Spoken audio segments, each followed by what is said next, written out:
asalaamaaleykum wa rahmatullah wa barakatuhu téléspectateur Asma TV maa ngi dellu si fii di leen nuyu di leen ziare kontaan lool di leen retrouver ça me fait un énorme plaisir parce que ça fait un moment qu'on n'a pas eu cet entretien entre vous et nous ñun waa Asma kontaan nañ lool dellu si waat ñëw di leen bëggal di leen waxtaanal tey nag je crois que actualité oblige amoon na ñeneen thème lu ñu war a def waaye dañu ne comme ñu ngi ci fin wu campagne électorale bi aujourd'hui mercredi 13 novembre à quelques jours 4 jours de la date décisive de notre élection ñu ñëw fii pour waxtaan ak yéen wax leen rappeler suñu devoir de citoyenneté suñu devoir citoyen lu ñu war a def mooy dem voter ji bu kenn bana voter ji képp ku am carte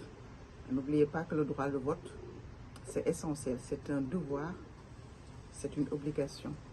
Vous avez l'obligation bon kenn du leen forcer mais nag da ngeen war a xam ne dafa am ñu xeex ba ñu mën a toog am liberté am possibilité di voter.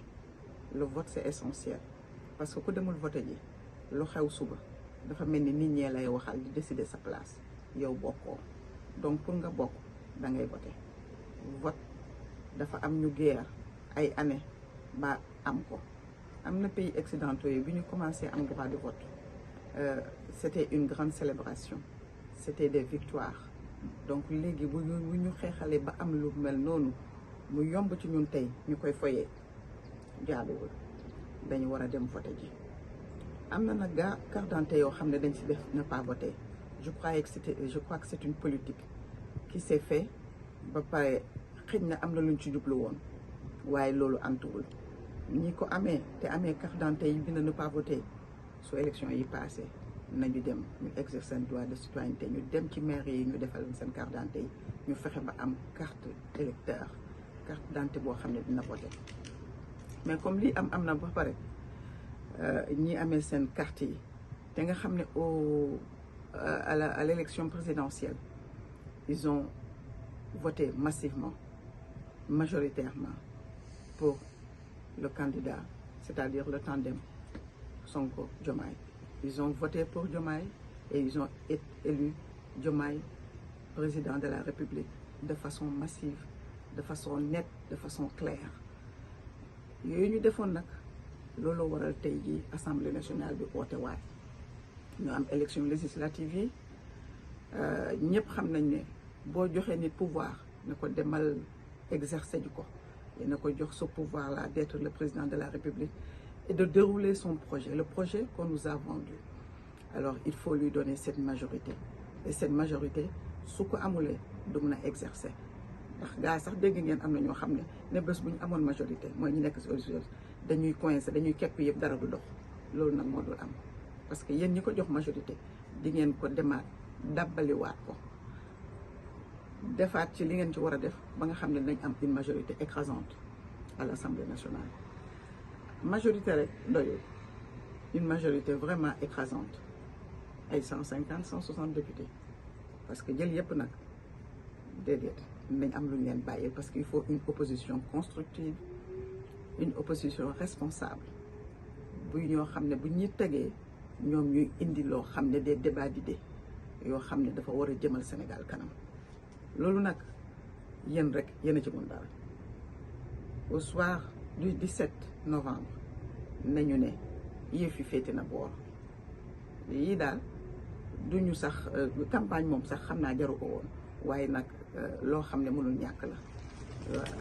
Sonko yàlla defal na ko loo xam ne macha allah tabarfakalla dañu war a nangu ku nangul da ngay sonn taal mu yàlla taal sànni ci matt moo gën fay ko.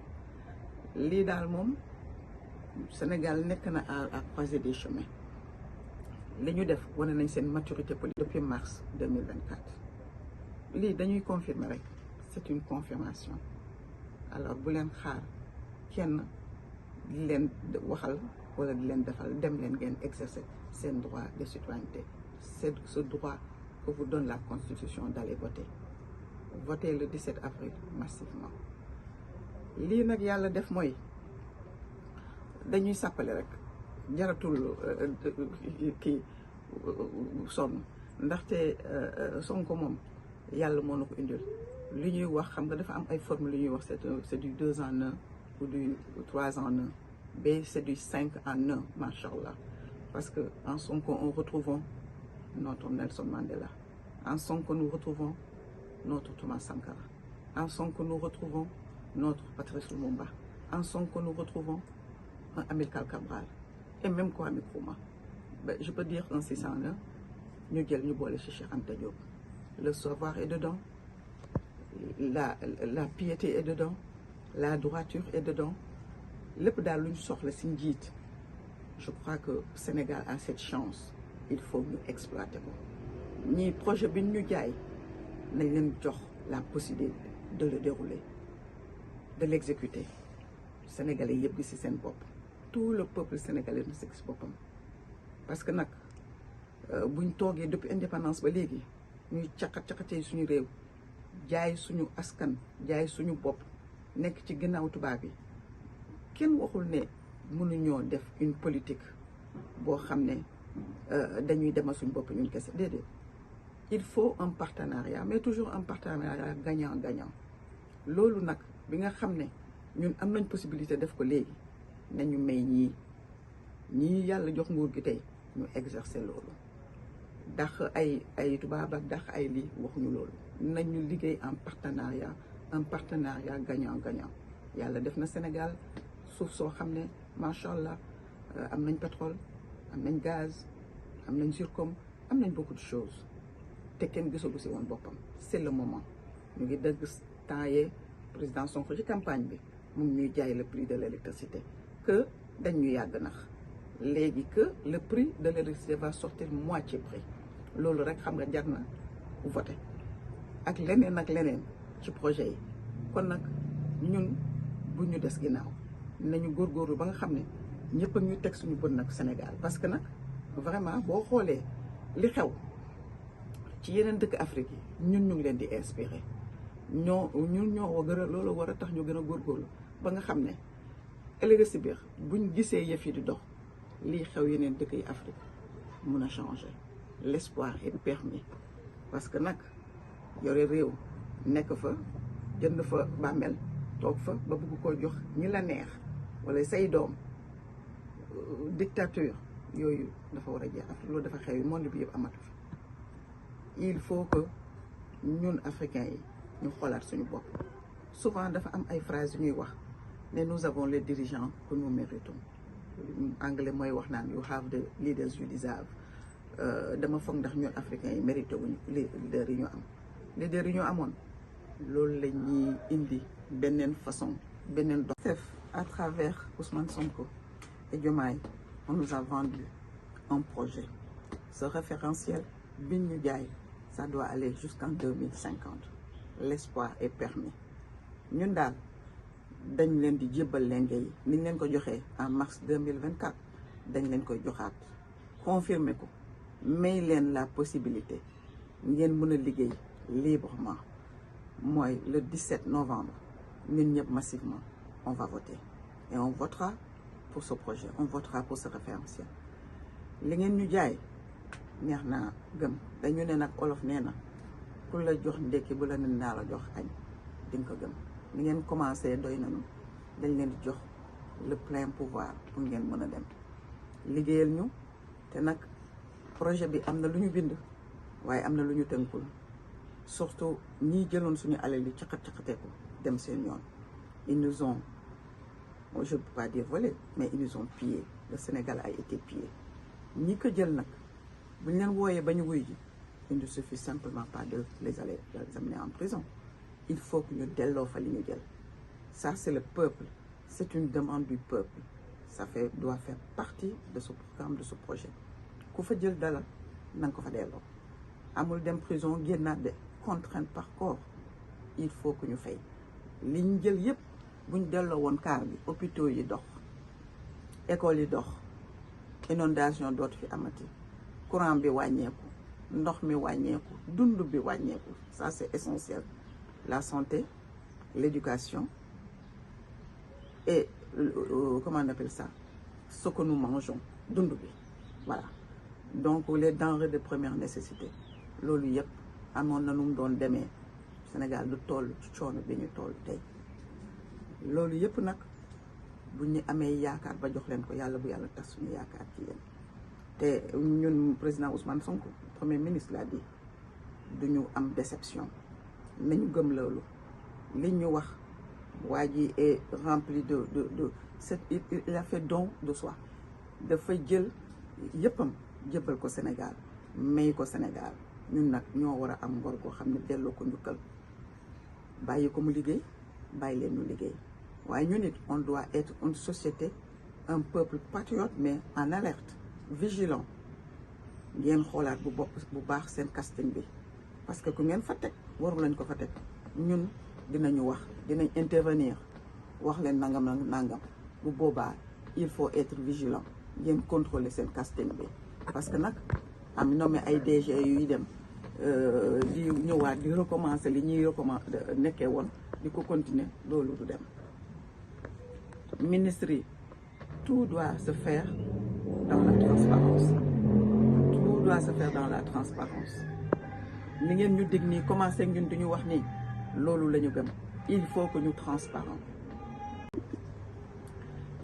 cette transparence là buñ ko amee presque am nañ lu bari nit ñi les directeurs généraux les ministres tous ceux qui ont été nommés casting boobu le peuple a son droit de regard buñ leen alerter nous sommes les lanceurs d'alerte et les journalistes aussi journalistes yi dañu war a nekk une presse des journalistes de responsables ñoo xam ne dañuy enquêter def am ay journalistes d'investigation yuy enquêter en toute objectivité te bañ di def parparloo bi loolu du liggéey journalisme du parparloo ku nekk am nga fi la neex am nga sa sensibilité mais quand il s'agit de travailler te yéen ngeen xam ne da ngeen choisir le métier de journaliste vous devez le faire en toute objectivité li xew Europe Occident li tax dirigeants yi mënuñu nekkee yenn yi parce que dañu am journalistes yu xarañ yoo xam ne dañuy def seen liggéey d'investigation je peux prendre le cas de la France comme Mediapart scandale yu bari ñoo ko génnee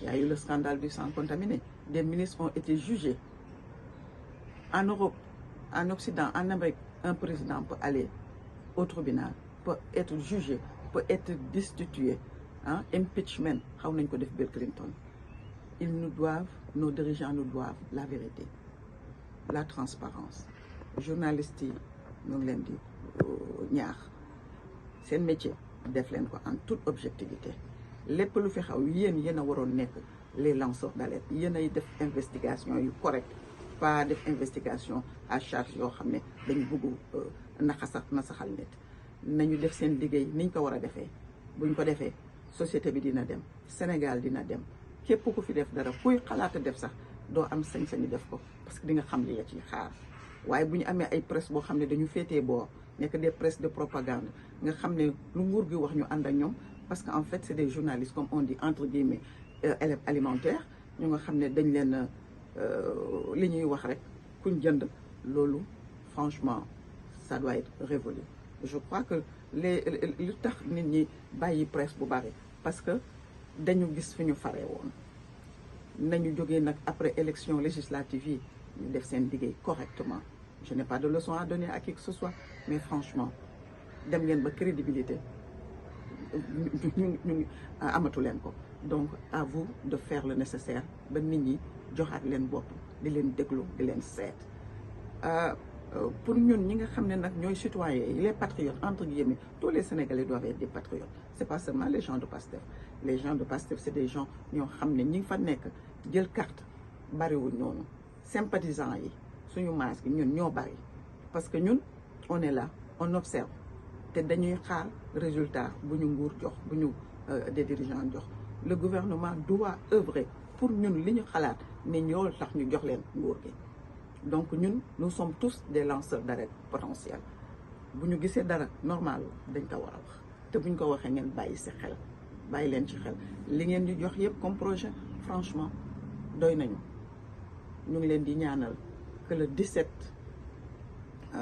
novembre yan na leen jik parce que lii yan na jik Sénégal yëpp laay wax ndax bu doxee doxal ñëpp doxal sénégalais yëpp ñiy sànni xeer ak ñi ci teg fleur rek ñëpp lay doxal. Sénégal bu baaxee Sénégal yi ñëpp la, bu bonee Sénégal yi ñëpp la te nag ñëpp a ñu teg bët di ñu xool di ñu seetaan.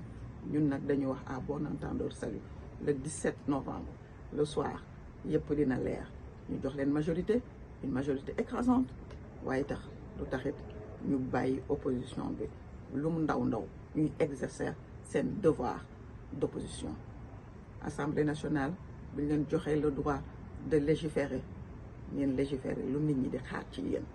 Vous êtes là pour le peuple, vous n'êtes pas là pour vous-même. Président Sonko waxoon na ko, le premier ministre nee na fii nomewuñu fi kenn pour muy nguuru, dañ fi nommé kay kuñ nommé moom da nga xam ne charge lañ la jox charge. Donc ñëpp a ngi toog di la xaar, on attend des résultats. li xew léegi nii nag moom nañu xam ne ils n'ont plus droit à l'erreur.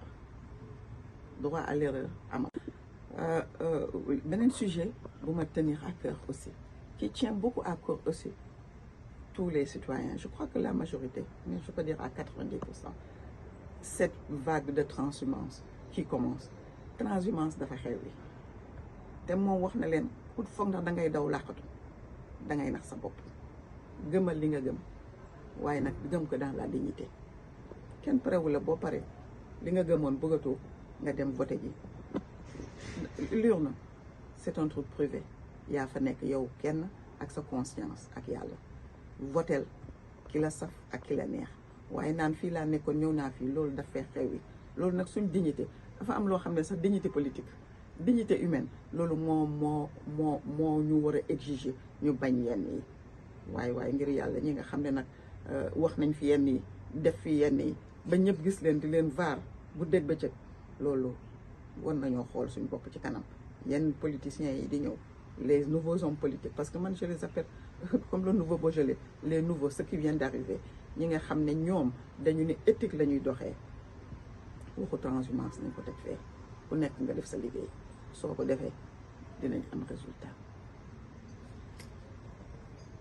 waaw liñ doon wax rek ci transhumance bi, transhumance moom je crois que léegi les gens ont compris, ñi transhumé sax dañuy hésiter parce que xam nañ ne ce n'est plus une chose à faire. Loolu moom doy na, dafa jeex. ñun daal projet bii ñun moom la ñu gëm. Référentiel bu ñu jaay pour 2024, on est sur le chemin de la transparence, du travail, de l'éthique. te moom nee na tuddee na ko yoonu jub, jubal ak jubbanti. donc ñun loolu la ñu gëm, jub, jubal, jubbanti.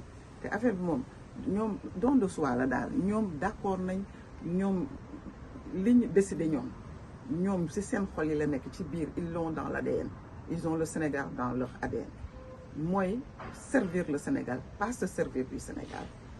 ñii ñu teg fii ñoom ils sont prêts, ils ont donné leur vie pour le Sénégal. loolu mooy le don de soi. Patriotisme bi ñuy wax ñoom ils veulent servir le Sénégal, pas se servir du Sénégal. donc c'est deux choses différentes. se servir du Sénégal amatu fi, servir le Sénégal, servir le peuple sénégalais, loolu la ñu gëm. L'espoir donc est permis.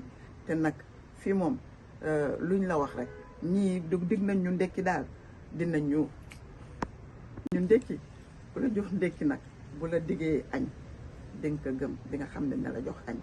fii daal dañuy formalité rek waaye xam nga ne saf na ba noppi. fii kenn dootu ko sàppali. kon nag le 17 novembre le soir lépp dina leer. À bon entendeur, salut.